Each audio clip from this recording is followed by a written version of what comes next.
September 1975. Two con men swindle millions of pounds and vanish without a trace. The case is going cold until psychic Bob Krenkell has a vision. They're living in a cave. And they said, where? I said, Scotland. No one believes him. The police think he's a crank. You deal in facts and that's it. But time is running out. Can the psychic find the con men before their innocent victims lose everything?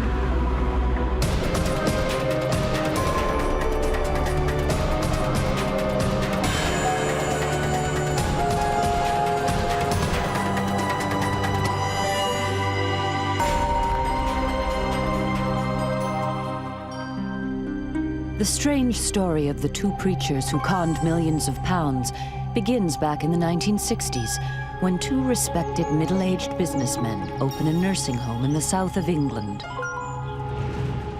Jim Miller and John Bellard have been together since university. They are intellectuals, interested in theology. They're also lay preachers, with friends high up in the Anglican Church. Miller is also a holistic therapist. He's clever, charismatic, a natural leader. Bellard is quieter, more reflective. He is the home's bookkeeper. The two men become local benefactors. They help the poor and give to charity. They are well liked in the local community. With the success of the home, Miller and Bellard begin to expand their business interests. They set up a company selling musical instruments and indulge their taste for fast cars by sponsoring racing events. The two men are now living the high life and enjoying every minute of it. Then, in September 1975, the mirror cracks. Miller and Bellard fail to turn up with the prize money at a race they've sponsored. The outcry reaches the ears of Norman Luck, crime reporter with Britain's Daily Express newspaper. We had a telephone call from a number of people involved in motor racing at Brands Hatch. And they were a bit upset because their sponsor had vanished. As soon as Luck begins to sniff around, he discovers that the missing sponsorship money is only the tip of a multi-million-pound fraud. Detective Constable David Fickweiler of the Sussex Fraud Squad is already on the case. They had entered into thousands of finance agreements with various finance companies. The transactions allegedly were for the sale of organs to churches. In the early 1970s, an electric organ can cost up to £5,000. Churches don't have that kind of money. And finance companies will only lend to individuals. So the charismatic Jim Miller persuades his friends and employees to do a good deed for a church by signing for a loan on their behalf. The church will then repay the loan from their organ fund. Jeff Green was one of the employees who signed for a loan. You feel that you're in a small selective group that are just helping a few churches out. So on the face of it, that seemed okay. Except that the churches are completely unaware of their involvement in the scheme. With a signed agreement, Miller and Bellard collect the money for the organ from the finance company, but don't deliver anything to the church. There were many instances of the same organ being financed several times. So, quite obviously, it was total fraud. At first, Miller and Bellard pay back the loans with new loans, so their friends feel reassured that their good deeds are working. And they sign more agreements. Eventually, the con men are forging their friends' signatures to borrow more money. Miller and Bellard end up borrowing over £5 million to pay for organs that are never delivered. When the two men have borrowed up to the limit, the finance companies begin to breathe down their necks, as it is their company supplying the organs. Miller and Bellard throw a farewell party and fly off for a holiday in France. 2 days later, a postcard is delivered saying they arrived safely. That is the last anyone hears of them. Shortly afterwards, Miller and Bellard's friends and employees suddenly find they are about to lose everything they possess if they don't repay the millions they have signed for. The conmen have vanished, and the police have no idea where they are. So journalist Norman Luck and Detective Fickweiler decide to pool their resources to try to find them. But after a month, neither have made any progress. Then, one evening, a friend of Luck's suggests he might use the help of a psychic. Psychic Bob Krenkell is keen to use his abilities to help fight the crime. I think Norman was extremely cynical at the time, you know. He was a hard-bitten journalist. Bob meets Norman Luck at his home. The journalist shows him some photographs. I think my first inference was that a church connection. I kept saying, you know, there's a church connection here all the way through. Bob then surprises the journalist with accurate descriptions of the con men. Now, this guy, he's the weak one of the two. He's got a gammy leg. And Norman said, how can you tell that from a photograph? I was skeptical, of course I was. But there was nowhere else he could have got the information from. If he'd done some research on the situation beforehand, then possibly he would have known. Then Bob's psychic abilities astound the skeptical journalist. He senses a powerful figure at the heart of the scandal, someone high up in the church who is being blackmailed. I hadn't been told anything about the case, and I said, now there's a bishop involved.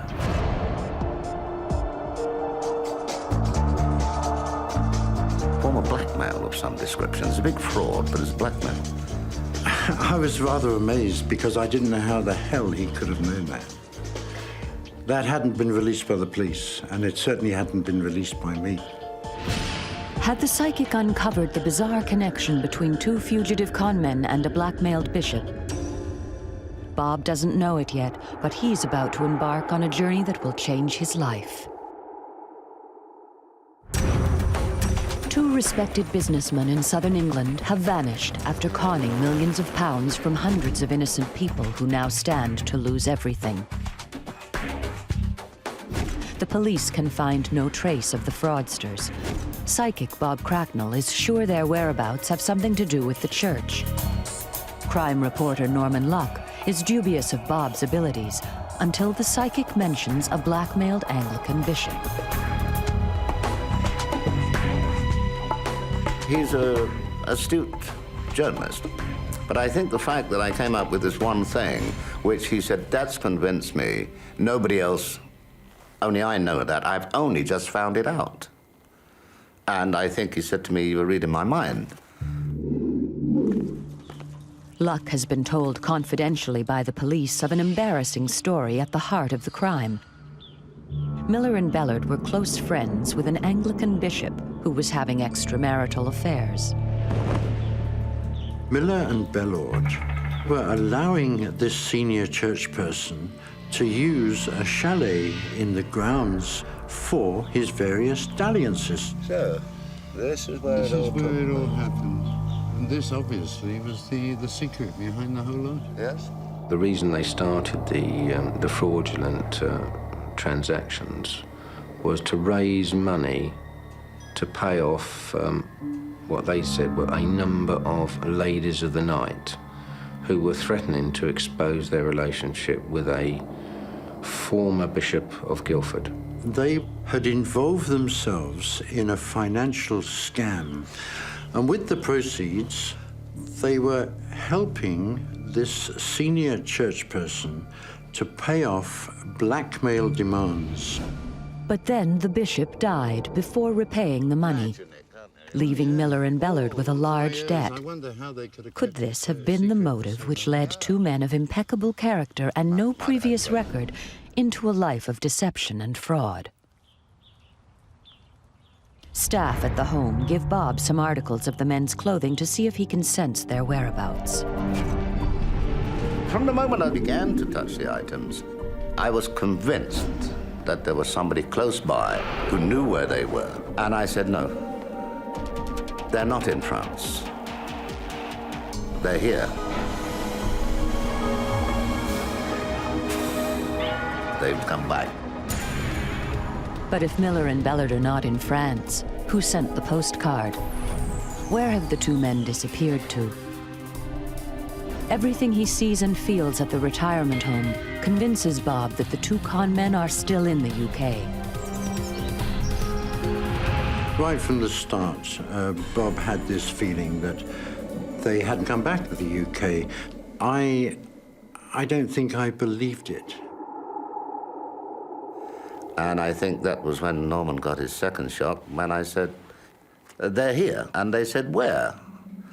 I said, Scotland, Ullapool. Ullapool is a fishing village on the west coast of Scotland. Where could the fugitive con men hide out in such a small place? The whole thing that was getting me throughout was church.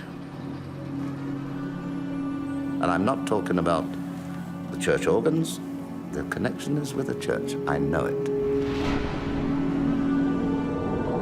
Miller and Bellard had always had a religious leaning. Apparently, they had often discussed becoming monks and joining a monastery. That was possibly the church connection I was looking at. They were in some monastery. They were in some religious retreat. But there is no monastery in or near Ullapool. Could he have gotten it all wrong? Detective Fickweiler, meanwhile, ransacks the nursing home searching for the money, but finds nothing.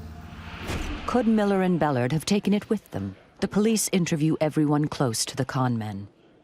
Of particular interest to them is Jeff Green, the manager of their racing sponsorships and one of their most trusted employees.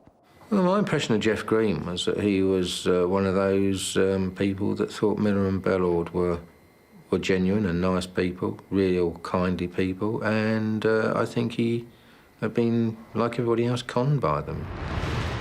When Luck and Cracknell visit Jeff Green at his home in Brighton, he insists he knows nothing of the two men's whereabouts. I thought Jeff Green came over as a fair, as genuine character, that he was just another victim of the Miller and Bellard situation. After talking to Green, I was totally convinced this man was lying. They were in Scotland. He knew, and he was able to contact them. Norman, however, hard-bitten journalist, stated quite simply, sorry, without evidence, we cannot pursue it. I was devastated. What could I do? How could I convince anybody? Bob now faces a serious problem. How can he prove that Jeff Green knows where the two men are hiding? How does a psychic prove what amounts to no more than a feeling? He has only one option, to get the proof himself.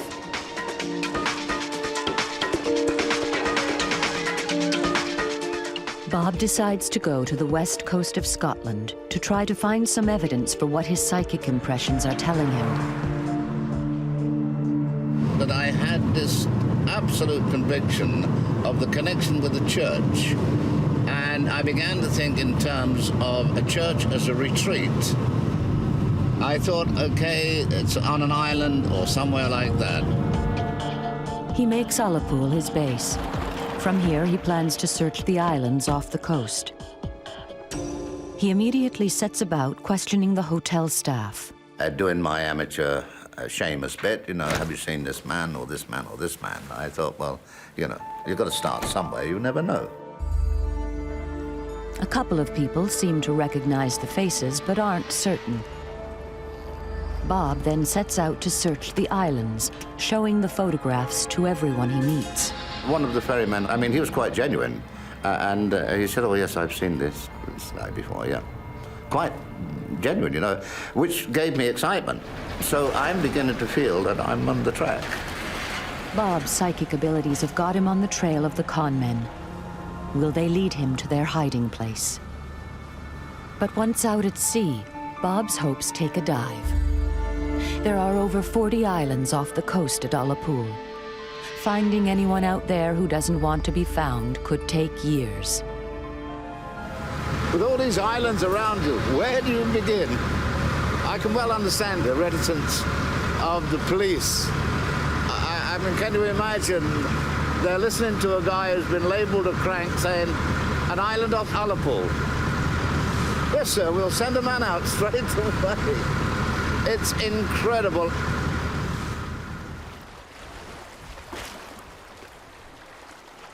All Bob's psychic feelings about the men's disappearance have had a strong connection to a church or a monastery. So once back on the mainland, Bob decides to explore this link. But the nearest monastery is over 100 miles away at Fort William. There was two people hitchhiking along the road. So I stopped and gave them a lift, a young couple. They were heading for Glasgow. Something caused me to, for some unknown reason, take the photographs out and say, look, have you ever seen these two guys? And to my absolute amazement, the girl said, oh, yes. Recognize them both. Oh, what, do you remember where you saw them? Yes, at the Royal Hotel in Ullapool. That was it. I was convinced that that was the place. I was right. The witnesses give Bob the evidence he needs. It seems his psychic powers are right after all. The con men are in Ullapool, exactly where he said they were. But is this enough for the police to catch them?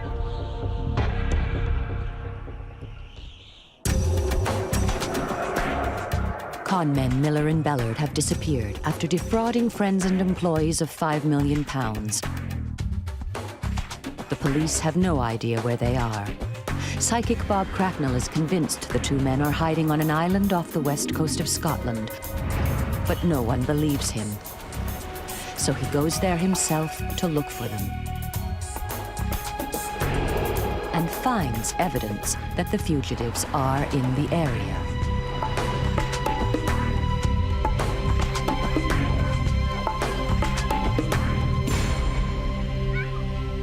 With renewed confidence, Bob returns to London with the names and addresses of his witnesses.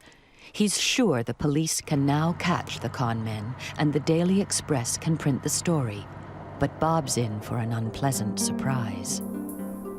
Back in London, Norman Luck and the Daily Express are not impressed. That wasn't sufficient proof. You can't say, I think. You've got to either produce a body and say they are staying at so-and-so, so-and-so guest house. We have found the Southern Organ Fraudsters. But that didn't happen. After all his hard work, Bob hits a dead end. No one wants to listen. The con men will get away with it, and their victims will lose everything. His dream of a career fighting crime is fading fast. I knew that I was right. It became a personal thing, you know. I really didn't know what to do. I'd gone out on this limb, whereas a psychic takes in all forms of vibrations, adverse and otherwise. When a psychic gets depressed, believe me, it's doubly worse. And then, as the case begins to go cold, Bob receives a final psychic clue about the con men's whereabouts. I had a dream in which these two guys were living in a cave. In a desolate area, you know, definitely living in a cave.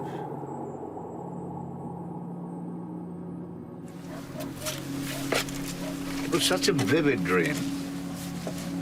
There was no question of doubt about it. I woke up convinced, as a result, that they'd been living in a cave. Well, this is a bothy, as near to a cave as you can possibly imagine. But the west of Scotland is peppered with these stone huts. How is the psychic going to convince anyone to search them all? Bob phones Norman, but the journalist is away. In desperation, he tells Detective Fickweiler about his dream. But Fickweiler's response to the idea that someone with £5 million would be living in a stone hut is less than enthusiastic. We deal in facts. And if someone says, I think, I believe, I know things, well, then you ask them what they know. And if they can't come up with anything, why should one waste time pursuing it. Yeah, cynical, sceptical. Yeah, most coppers are. You deal in facts and that's it. The police are a funny breed. Unless it's written down or unless they can see it with their own eyes, they don't believe it. It's now nearly a year since the con men have disappeared. Have they vanished into thin air? The police have exhausted all their avenues of investigation. Yet they still won't listen to a psychic. It'll take a lot more than a dream to convince them that Bob isn't a crank. And then a stroke of luck. Bob's persistence is vindicated. Jeff Green feels let down by his friends and employers, and the pressure from the finance companies demanding repayment has become too much to bear. I trusted these guys. I thought, they'll be okay, they're going to come back. I know where they are, they're going to come back, they're going to put it all right, and so on. Then, of course, 2, 3 months, 4 months, getting into the 5th month, and nothing's happening. All these writs are flying. Your health goes down, your marriage breaks up. You're going to lose your house. And this makes you think about it all in a different way. Green's account of Miller and Bellard's disappearance is extraordinary. After landing in France, they made their way back on the ferry to Dover, where Jeff Green picked them up, drove them all the way up to the west coast of Scotland. From Ullapool, they set sail in 2 dinghies to an island called Priest Island. Here was the church connection Bob had tried so hard to find. The 2 men were living in a stone hut on Priest Island, 4 miles off Ullapool. The psychic's powers were absolutely on target.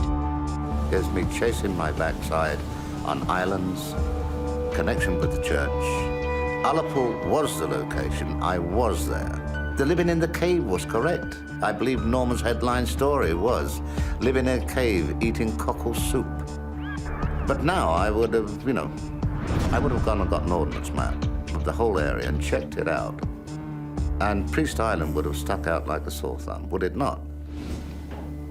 It took us hours to get there, and when we got there, we were thrown up against some rocks because we couldn't control the boat. The seas were too rough. In the end, we were thrown into a small cove. Green returned home, and the 2 con men, in their 50s, set up camp in the roofless stone hut.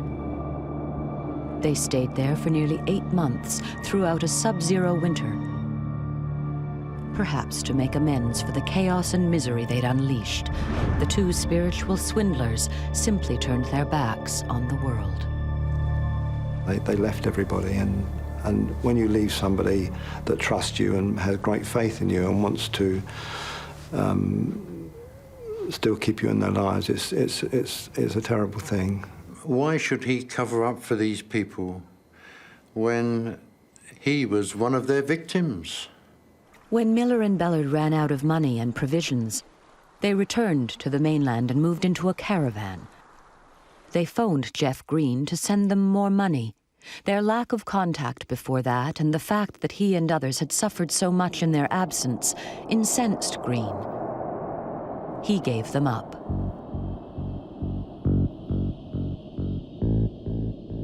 At their trial, both men plead guilty. With no previous offenses, they are given 6 years each. The bishop's wife is still alive, so his name is never mentioned, and the millions, they say, were all spent repaying loans and enjoying a brief taste of the high life. None of the money was recovered. There was no indication in the books and records as to where all the money had gone. It seems Bob Krenkell's visions had been right from the start. The con men had returned to Britain from France and hidden on an island off the west coast of Scotland. Priest Island, due to its name, did have a connection with the church, and the 2 men had been living in a primitive stone dwelling, not entirely unlike a cave, and perhaps the pressure, psychic and otherwise, which Bob put on Jeff Green might even have encouraged his confession. I think that possibly Green said, this guy's not going to let go. I can't take it. This case changed Bob's life. He became known as the psychic detective and spent the next 30 years fighting crime. Basically, you are aware of atmosphere, feelings, vibrations that the average person is not aware of. Like a radio, if you like, on shortwave. With all the crackling and noise going along, you've got to go along and tune it in and bang, you're on the station.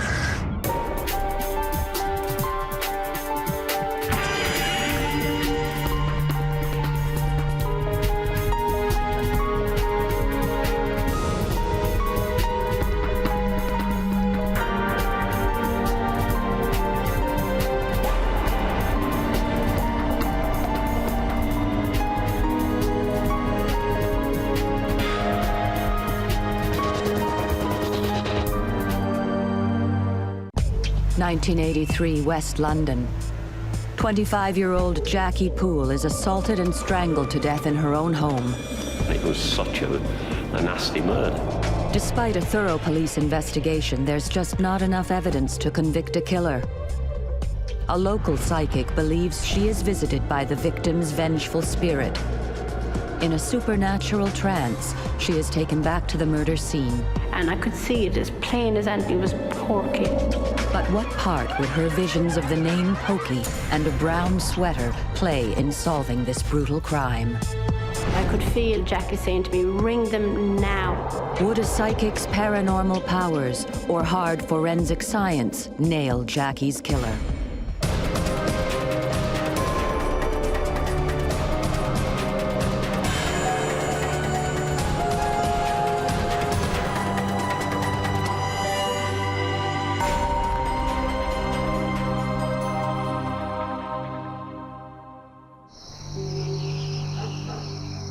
Saturday, the 12th of February, 1983. Ruislip, a busy suburb 17 miles west of central London. Local psychic Christine Holohan's sixth sense has been on high alert all weekend.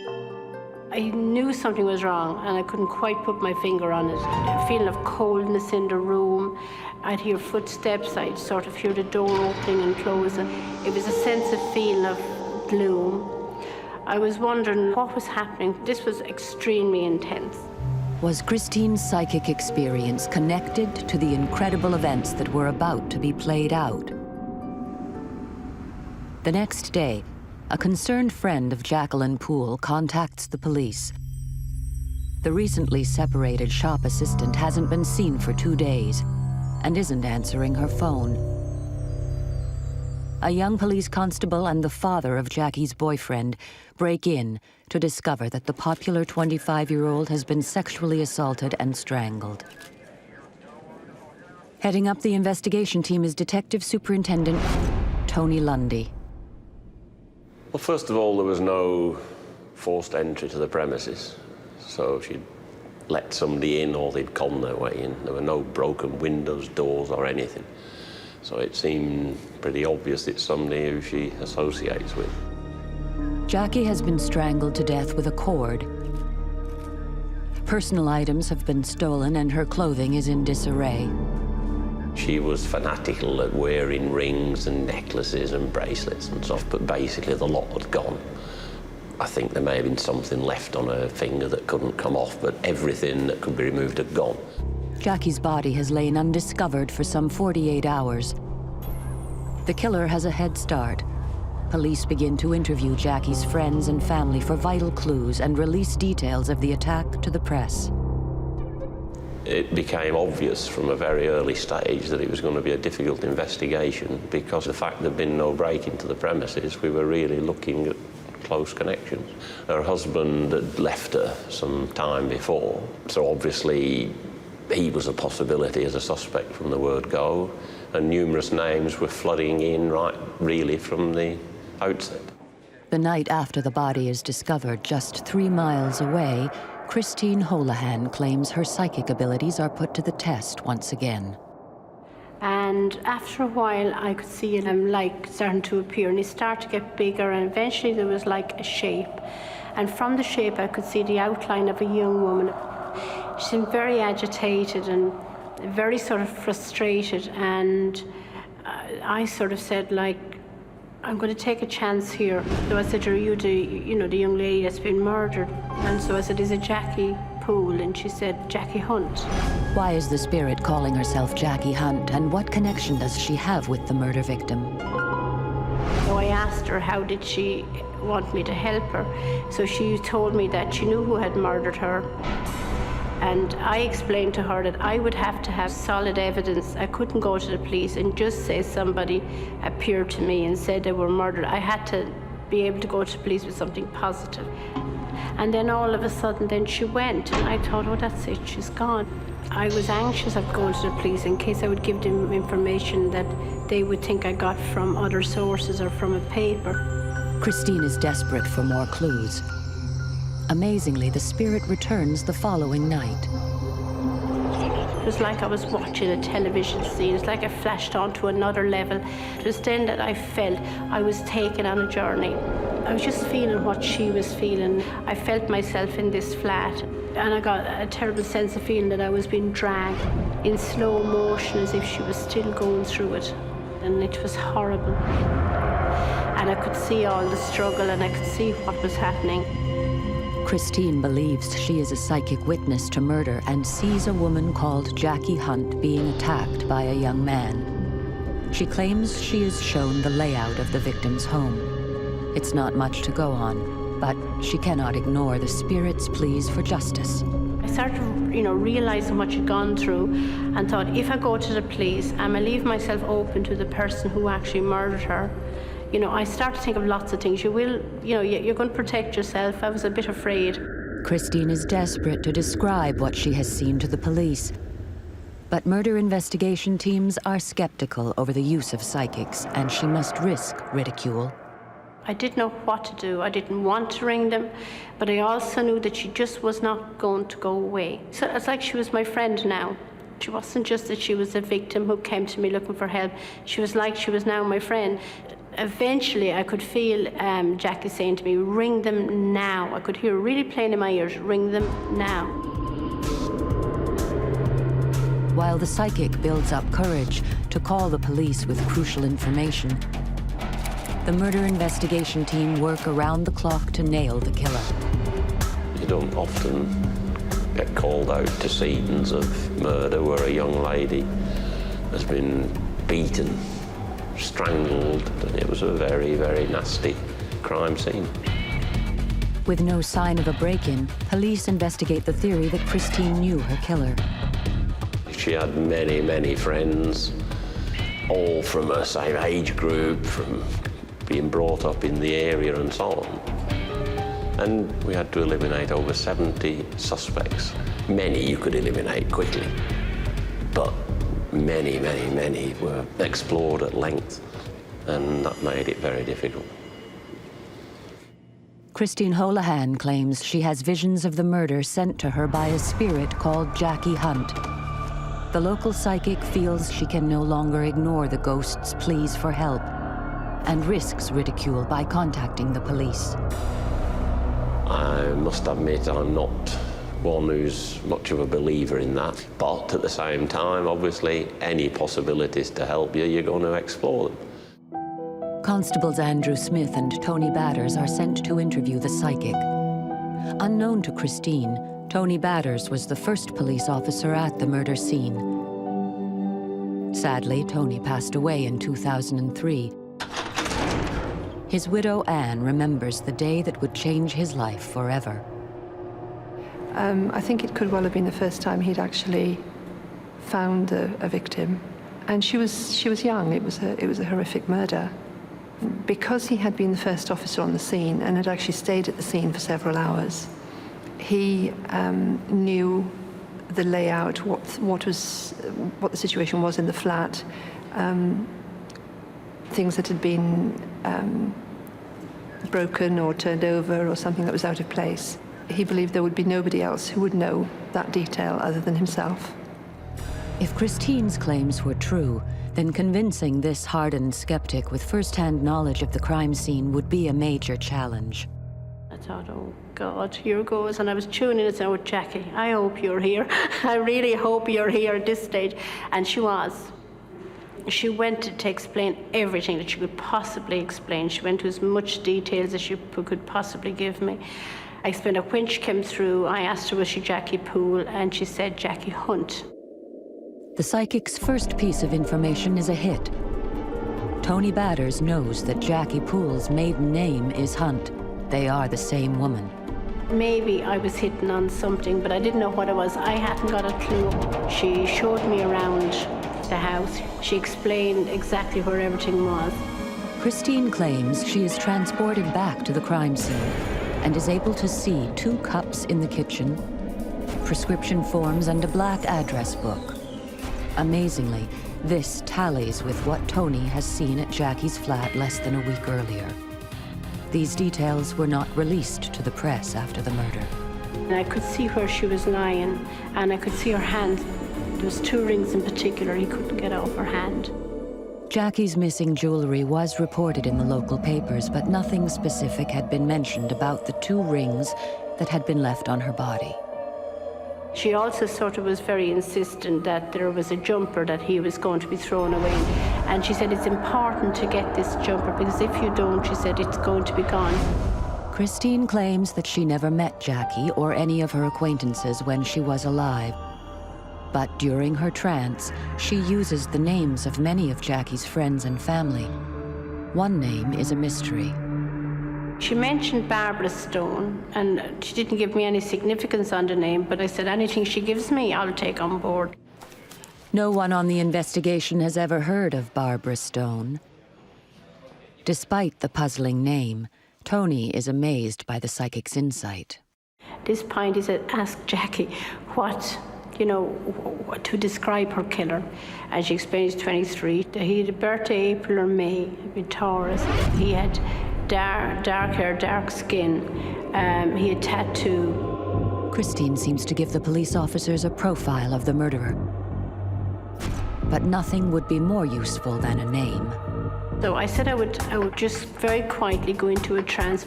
I really had to tune in very, very strong with Jackie. I'd really bring her into me close. And I could feel her. It was like as if she actually really came through, as if she was inside of me. The psychic resorts to a technique called remote writing, which unlocks her unconscious. She hopes this psychic skill will reveal the all-important name. Jackie had me spell out the name. She'd actually got the attention of the police, and this was it. And I could see it as plain as anything. It was Porky. I knew at that point I had actually hit something significant had happened, though he never actually quite said anything about it. Over 20 years later, Christine Holohan returns to the room where she used a paranormal technique called remote writing to reveal a name of a killer. No, it was like as if somebody had taken my hand and very, very slowly had actually written out the name, very slowly. And then it started to come up. The minute I'd written it, it came up very clear. And so we got Pokey. She said it was a nickname. It's a nickname. He's known as a nickname. And I can remember Tony saying to me, Pokey, are you sure? And I said, that's what, and I showed him. And he seemed quite taken back when he looked at what I'd written. It was like as if I'd sort of touched on a nerve. The name Pokey sends shivers down the spine of the 2 detectives. It is the nickname of Anthony Ruark. He is a friend of Jackie's boyfriend and is well known by the victim. Ruark is already amongst the murder team's prime suspects and has already been questioned. Well, I felt I'd done all I could possibly do, and I got a sense of feeling from Jackie as if she sort of was saying to me, look, if that's not convinced him, what is going to convince him? That same day, Tony Batters returns to the murder squad convinced by the psychic's abilities. He was just amazed, totally amazed that she could have that sort of information. Now, Tony must persuade the rest of his team to trust the testimony of a ghost. I'd said to Batters that she was telling us something that she'd heard from the locals, and she didn't have any information whatsoever that could assist us on the inquiry at all. During the attack, Jackie had jewelry stolen. It is crucial in the hunt for her killer. And my attitude was that when she can tell us where the jewelry is or something conclusive to assist us, then I'll believe in mediums. But at this stage, just don't waste my time. The police discount the work of the psychic and set about extracting the truth from Pokey. Not the easiest person to obviously break down, especially when you're interviewing them about a very, very horrible, serious murder. But the officers who did interview him were fairly convinced that he was involved. The difficulty was being convinced and finding evidence to back it up is another matter. Christine had told Tony Batters that Jackie's killer is a Taurus in his early 20s and that he is dark-haired, dark-skinned, with tattoos. Amazingly, this corresponds with Pokey's profile. The spirit of Jackie was desperate to draw attention to a sweater. Police have already retrieved this vital clue. DCI Norman McKinley was to become closely involved with Jackie's case. During the search of Tony O'Rourke's house, and in a dustbin, they found a jumper. This jumper was submitted to the forensic laboratory, and of course, fibers having come from Jacqueline's clothing, and also plaster particles, which was also found on Jacqueline's clothing, was also found on this jumper. The evidence forensically links Pokey with Jackie, but the murder suspect has an explanation. The problem that the police had was that Rourke knew Jackie. He did say that he had spoken to her during the week prior to her death, so contact had been made then. Despite a psychic pointing the finger at Pokey and the police suspecting this known criminal, after a 15-month investigation, the team is shut down. We have this evidence, we have that evidence, but it was never, ever going to be sufficient at that time to instigate a prosecution. So that was the low point, but closing it down when the family still had no solution to it was very, very disappointing. Tony Batters' appeals to work with the psychic are ignored. Now he has to deal with the investigation team being disbanded. Oh, he was very frustrated because they obviously had done a lot of work and they thought that they had enough evidence. Christine believes Jackie is devastated that her killer walks free. She was so angry in the sense that he walked away from the murder as if he had absolutely no feelings either way. The psychic remains frustrated by the police skepticism. I done the very best I could possibly do. I gave him the information. I trusted the information that Jackie gave me was accurate, and I knew there was nothing else I could really do. I always somehow believed that there would be justice someday. I just didn't know when. Christine is certain the unsolved murder will be reinvestigated, and it is.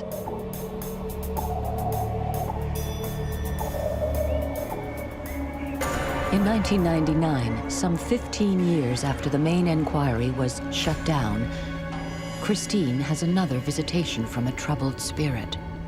And I could see an image of a blonde-haired woman.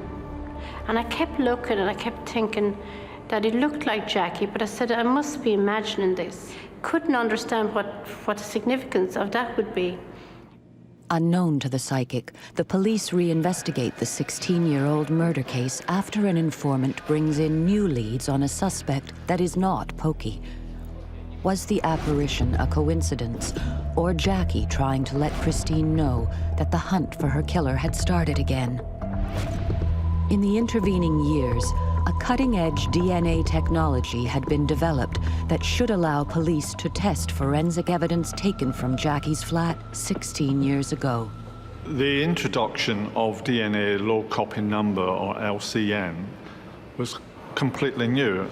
The DNA technology in 2001 and even today is very accurate, so much that the forensic scientists can identify one person in a billion from a DNA profile. We had every opportunity now to solve a murder, and particular for the benefit of Jacqueline's family, to ensure that justice was done for them. Bodily fluids collected from the crime scene and skin extracted from under Jackie's nails are examined by forensic scientists. But the new DNA technology will take 12 months to deliver the results. The wait is agonizing. I got a telephone call from the Home Office laboratory, and I couldn't believe it, that the bodily swab had produced a full profile. Is Pokey the killer?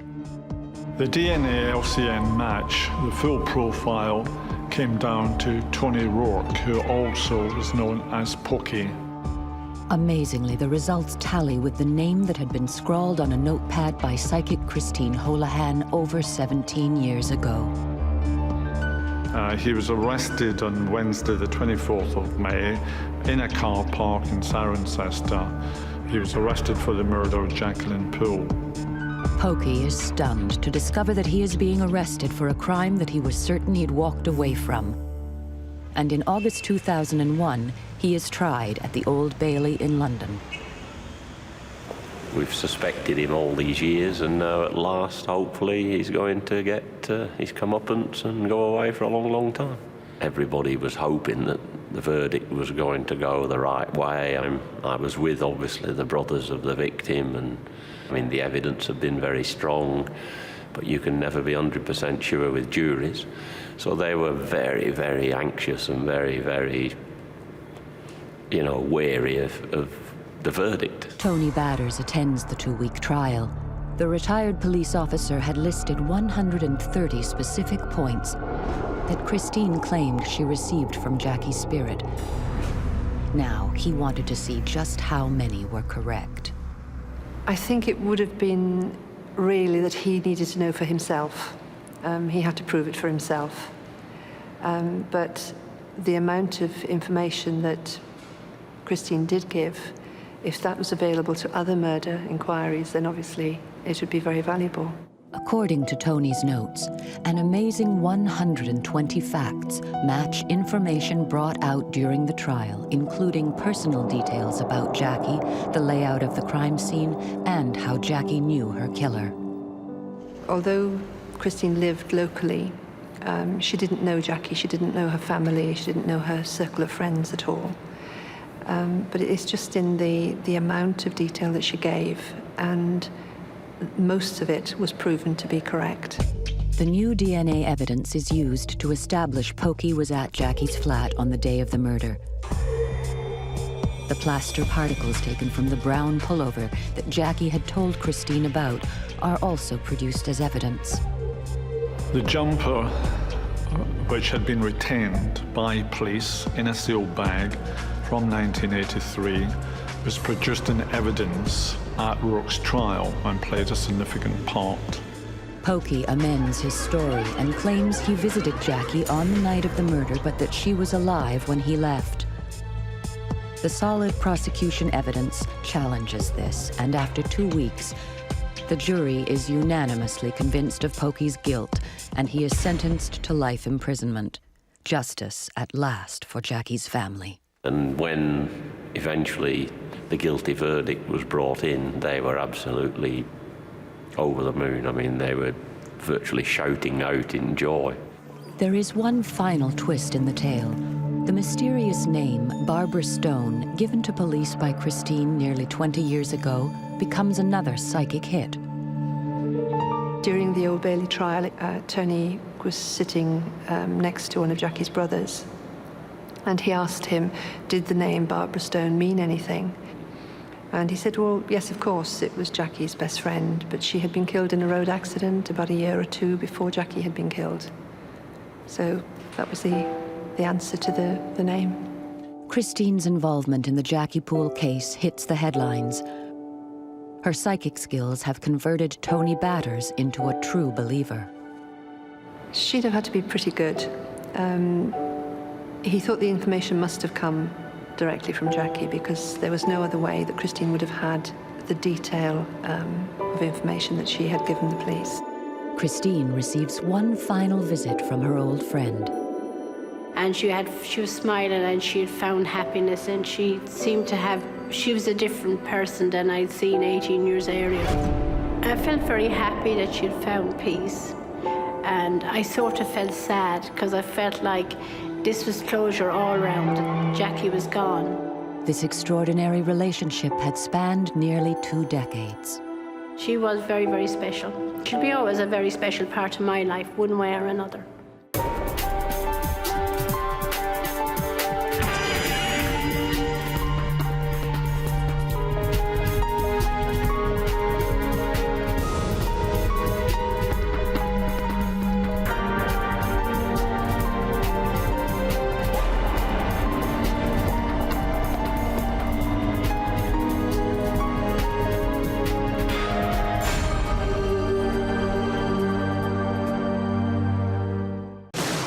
Birmingham, England, January 2002.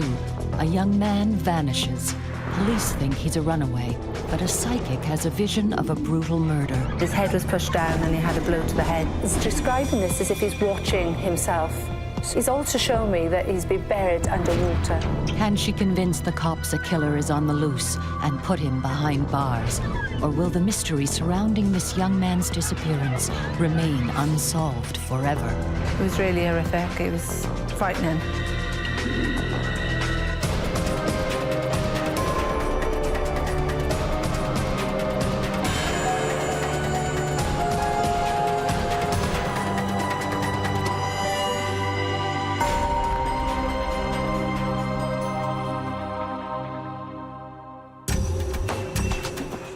Birmingham, a bustling city in the heart of England and a centre of business and finance. But like any major city, Birmingham has its problems. Over 23,000 violent crimes were committed last year.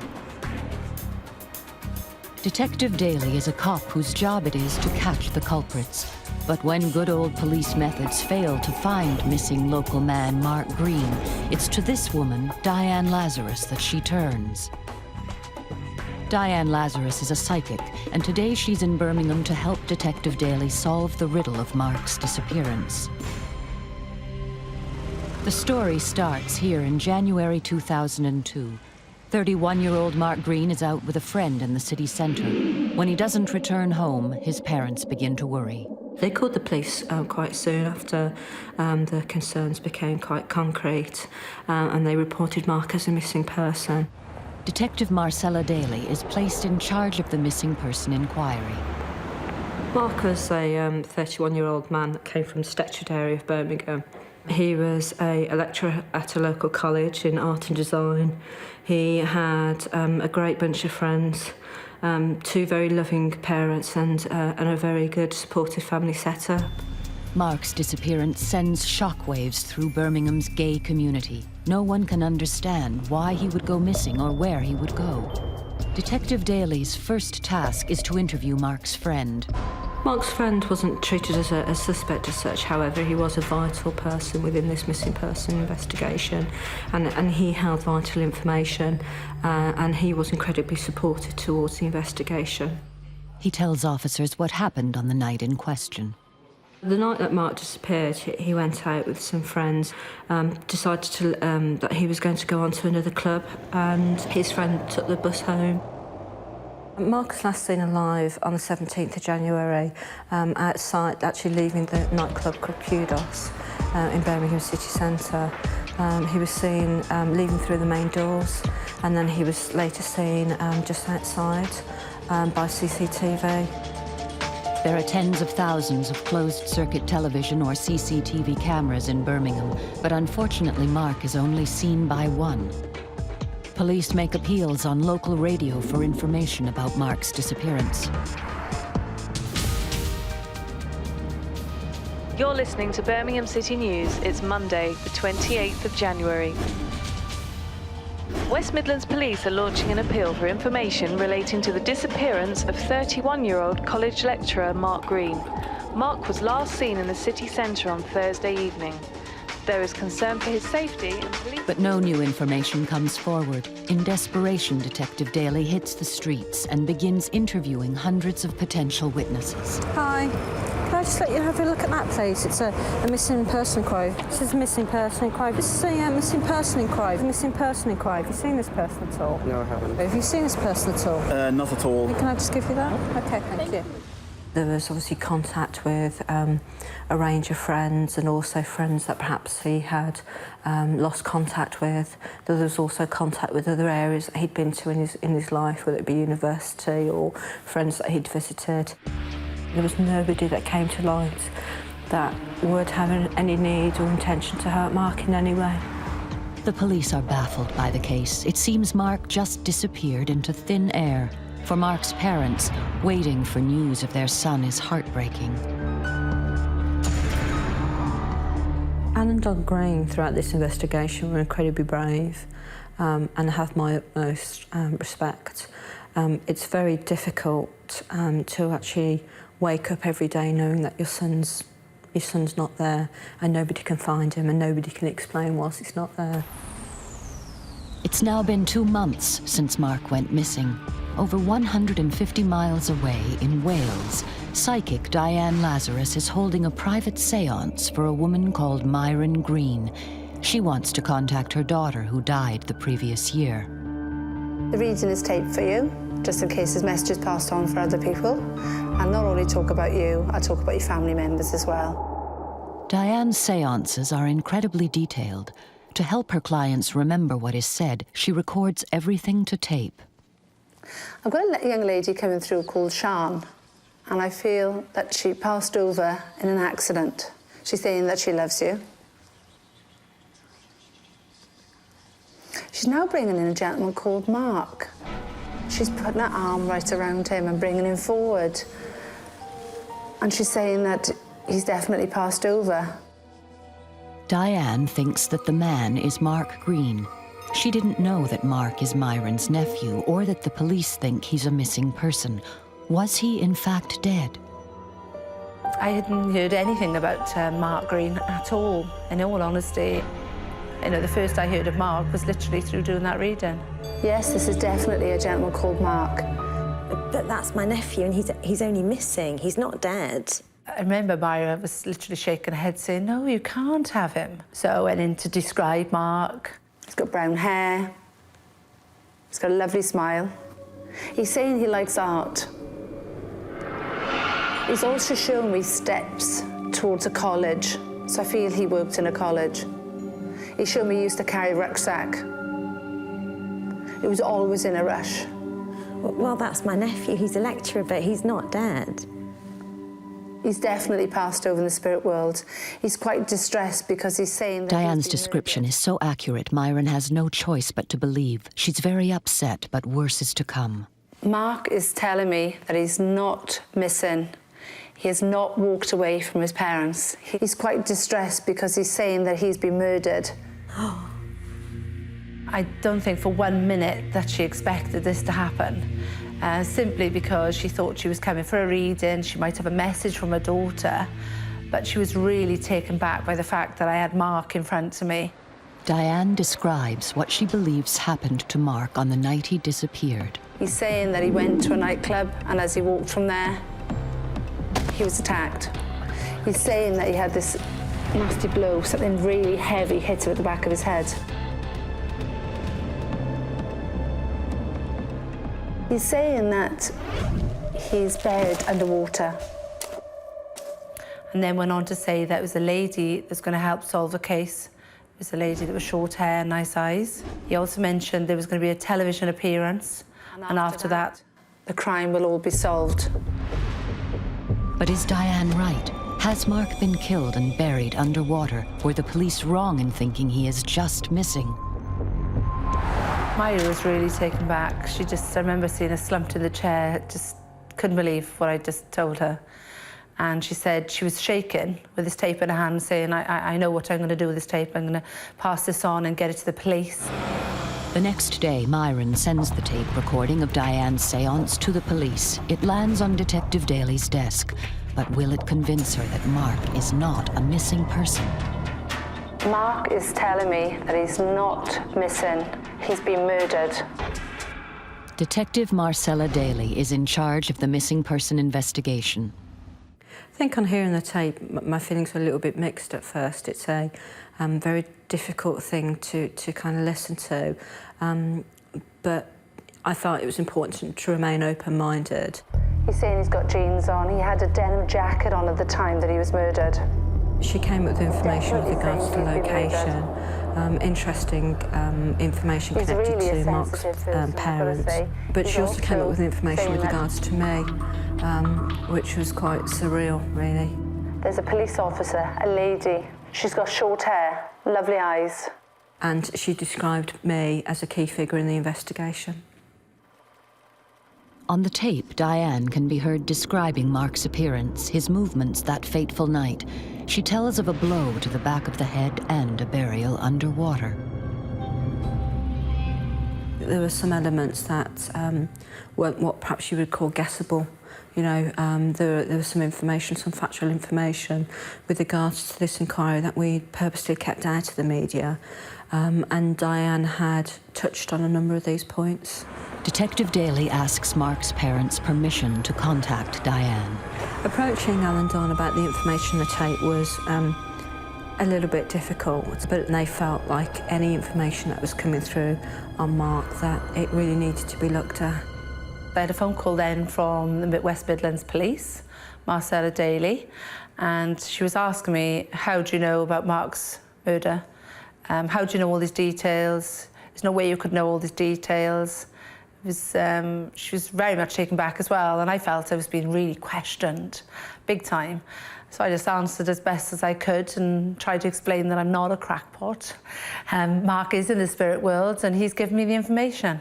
Got very good vibes from speaking to her, and she seemed genuine and very supportive to what she wanted to help, and she agreed to come down to Birmingham to meet me. I was really nervous when I was invited up, but pleased as well, because I felt I'm going to get closer to this. I'm going to help Mark to hopefully find his body and deal with it. The involvement of a psychic medium was completely new to me, but she had vital information with regards to Mark's disappearance that really I couldn't afford to ignore.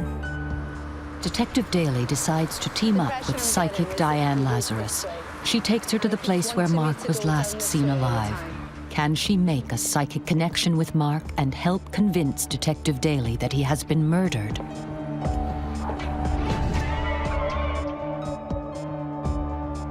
She felt a very strong feeling to walk in a particular direction, and that direction was actually supported by CCTV footage of Mark, and in fact it was actually the last footage that I had of Mark. The CCTV here, just that one there, we've actually got a picture still of Mark just standing here actually chatting to somebody. We don't know who that person is and they haven't come forward. I could literally see Mark ahead of me and he's saying, walk this way. Diane believes that Mark is guiding her and Detective Daly along the route he took the night he disappeared. To him. Mark literally showed me in great detail which way to walk. Just want to go straight down here. Okay. We said take a left here, take a right here. Because to me, he's coming through really distressed at this point. And he keeps taking me as if he wants to sort of drag the both of us down this area all the time. Quite clearly I had an understanding of where Mark had gone, and Diane, without having that information, walked that route, and I followed her and listened intensely to what she had to say. I don't feel he was alone. Somebody else was with him, and this guy that I feel is certainly not a friend that's with him at this point. It's as if he was staring Mark out. Kept looking at him, staring at him. It's as if he wanted me to see into his eyes, and I felt as if I was drawn into this guy's eyes. And he said, can you see what I've seen? Walking with Diane as she was talking about how Mark was feeling, providing this information, it was quite unusual. Certainly the trained detective in me that was very much used to dealing with factual information was still remaining very open-minded. I didn't disbelieve her. I was pleased by Marcella because she questioned a few times, but she took in all the information that I gave her. which was brilliant. And she accepted what I was saying. She didn't try and sway me anyway. She said, do you think he was here? How do you think he looked? Which way did you describe him? You know, all the right questions she should have been asking, really. After 5 hours walking, Diane Lazarus and Detective Daly arrive at this housing estate in Birmingham's Highgate district. This is definitely it, definitely. And I remember actually getting to some flats, and he kept saying, Diane, here, this is the place. The psychic connection is now stronger than ever. Mark begins to reveal the full horror of what happened to him that night. He was really hitting him and beating him up. When Mark was pushed down and kept being pushed down, he had a blow here, right there at the back of his head. The impression he keeps giving me is that his head was put down. But police have no information to suggest Mark would ever come to this area of Birmingham. He didn't have any friends here, and it's miles from his home. It was really horrific. It was frightening. When I was actually standing there and hearing this information, it was unbelievable. I was looking in thinking, you know, where are you, Mark? He kept saying, you're not going to find me here. You're close. You're not going to find me here. But I'd been taken away, and I could see black bags being laid out. It was terrifying. For me, even, I was in a right mess, and I felt awful. And I thought, these people are going to think I am nuts to say these things to them now. But the walk has a dramatic effect on Detective Daly. Her growing suspicion that something sinister had happened to Mark is now confirmed. She decides to upgrade the missing person case to a murder case. Diane Lazarus has done her job. It's been several months since Mark Green was first reported missing from home in Birmingham, England. With the help of psychic Diane Lazarus, police are now treating his disappearance as murder. Because of some supportive information on the tape, as well as a very intense investigation, the decision was made quite quickly to upgrade the investigation to a murder investigation.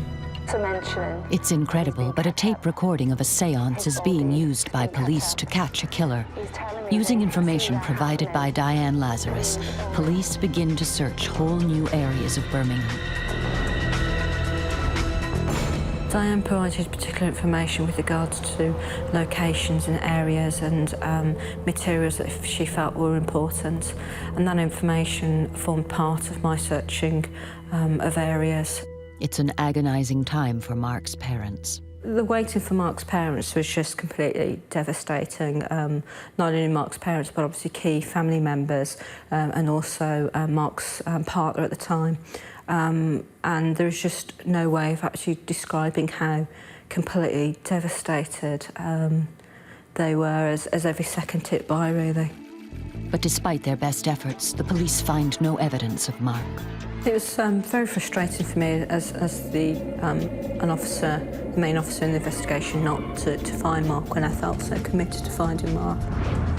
It isn't just Detective Daly who's growing frustrated. The length of time that Mark was sort of waiting for this case to be resolved, it was actually frustrating for Mark. But in that time, I actually did his mum a reading, and his dad. And Mark actually told me that there'd be a television programme, and after that television programme, the whole thing would be actually solved. This is the second time psychic Diane Lazarus has said a TV show will lead to the crime being solved. The first time was during the séance over 5 months ago. When Diane spoke on the tape, she mentioned the use of media, a wide range of media, but also that we'd be attending a TV show. Incredibly, in May 2002, Detective Daly is called and asked to take part in a talk show. There's going to be a television programme. With Diane's words ringing in their ears, she agrees to take part. I certainly felt with regards to Mark Green that we really could not afford just to ignore it. I felt I had to justify to the inquiry, and I felt I had to do it for the parents. Marcella rang me and said there is going to be a television programme, and I was really taken back. I remember watching it and thinking, it's not going to be long now. A very unusual step, but it felt... During the programme, Detective Daly is criticised for using a psychic in the investigation. This was a real help. It enhanced the investigation. Yeah, I noticed you used a very kind of careful word there, enhanced. It was quite critical of the approach that I had personally taken with the use of clairvoyance mediums. What I stress and what's important for any family that's considering this, that there are lots of people out there that will take advantage, quite clearly, but there are still people out there that have talent and do want to actually help people when they're in such a vulnerable state to find missing loved ones. The broadcast comes as a shock to one man in particular. Scared that the police are closing in, he decides to save himself and step forward with information about Mark's disappearance. A person called James came forward and basically provided information to say that his brother was responsible for the murder of Mark. And that he was responsible for helping his brother dispose of Mark's body. I was pleased that this gentleman had walked into the police station and obviously said that he'd been involved in committing the crime, because it's exactly what I'd said. I said there was going to be a television programme, and from that moment on, I knew somebody was actually going to own up to it, so to speak. Incredibly, Diane was right. A television show has brought a killer to the surface. But what did happen to Mark on the night he disappeared, and where is he now? James's brother, Robert McMahon, is a neo-Nazi with a history of violent crime. Police arrest and charge him with the murder of Mark Green. But despite intense questioning, Robert refuses to confess to the killing, but James does talk. He tells police that Robert killed Mark on the night of January 17th in his flat in the Highgate district of Birmingham, the exact location Diane led Detective Daly to months earlier. I remember Marcella giving me a call up and saying that the place where I'd taken her was actually a spit away from where Mark had actually been murdered. So it was well worth going up to Birmingham and taking that walk. Before this case, Diane Lazarus had no connection to Birmingham. There is no way she could have known either the area or Robert McMahon. So how did she come so close to the murder scene? Weeks before, months before, I was standing in the spot thinking, I can't be in the right place, no way. And yet, that information was brilliant. Sometime after the murder, Robert McMahon takes Mark's body by taxi to his brother James's house in Coventry, 50 miles away. With James' help, they bury him under a pond in the back garden, just as Diane had seen in her horrific vision months earlier. When I found out that Mark's body had been buried under a water feature, it was just unbelievable. It just proves that Mark's detail was so phenomenal, really. On June 7th, 2003, a forensic archaeologist is brought in to excavate the site. As each layer of soil is carefully removed and analyzed, a body is discovered. 12 hours later, human remains are exhumed. After forensic tests are complete, the body is identified as Mark Green, and the cause of death is finally revealed. When Diane described how Mark had been murdered, and when Mark's body had been found and forensic information came to light, it was quite factual that Mark had been killed to a blow to the back of the head. When I found out that Mark had died from a blow to the head, it was confirmation for me that Mark was giving me the accurate information at all times. How did Diane Lazarus know where Mark was killed, the cause of death, a blow to his head, and that he was buried underwater? The information she gave to police is all well documented and far too accurate to be guesswork. Diane has only one explanation. Mark told her. I really feel I've got a duty to the spirit world, because I feel I'm employed by them, so to speak. So when I'm given information, I really try and act on it straight away. At their trial, it takes just 1 hour for a jury to find both McMahon brothers guilty. Robert was sentenced to life for the murder of Mark Green, and his brother James was sentenced to 2 years for helping dispose of the body of Mark Green.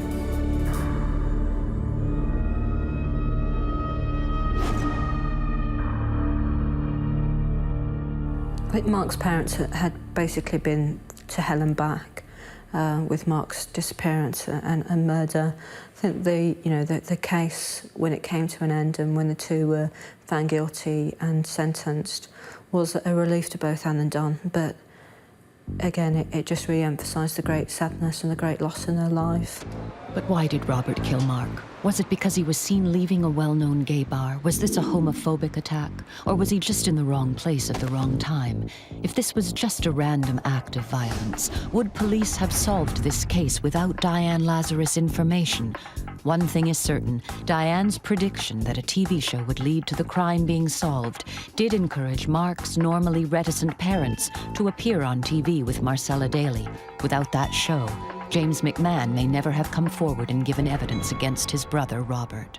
I think Diane was helpful in solving this case. She certainly enhanced the inquiry and provided information that led to a number of lines of inquiries and obviously with the end result of finding the people that were responsible for Mark's murder. To this day, Diane says that Mark still appears to her. She feels he is one of her most trusted spirit guides. He still comes through, I still have conversations, and he's fantastic, actually.